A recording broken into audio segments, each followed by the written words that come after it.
प्रवीण बॉबी भले ही अब इस दुनिया में ना हो, लेकिन उनसे जुड़े किस्से आज भी मशहूर हैं। प्रवीण बॉबी का खात्मा जिस तरह से हुआ, इसके बारे में सोचकर रूह भी काम चाहती है।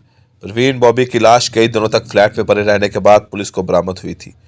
प्रवीण बॉबी अपने कैरियर में बहुत कामयाब रही, लेकिन निजी जिंदगी इतनी ही दर्द भर रही। प्रवीण बॉबी डैनी डोडोजगा, अपा, कबीर बेदी और महेश भट्ट के साथ रिलेशनशिप में रही। सोशल मीडिया पर कबीर बेदी और महेश भट्ट के प्रवीण बॉबी के साथ रिश्ते के ढेरों किस्से मिल जाएंगे, लेकिन डैनी के बारे में बहुत कम लोगों को जानकारी है। डैनी और प्रवीण कुछ सालों तक रिलेशनशिप में रहे थे, हालांकि बाद में दोनों को अलग होना पड़ा था।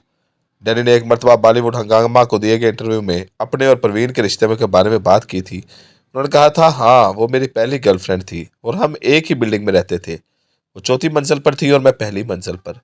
डेनी ने कहा कि इन्हें प्रवीण की बीमारी के बारे में उस वक्त कुछ नहीं पता था, लेकिन ब्रेकअप के बाद उनका रवैया अजीब हो गया था।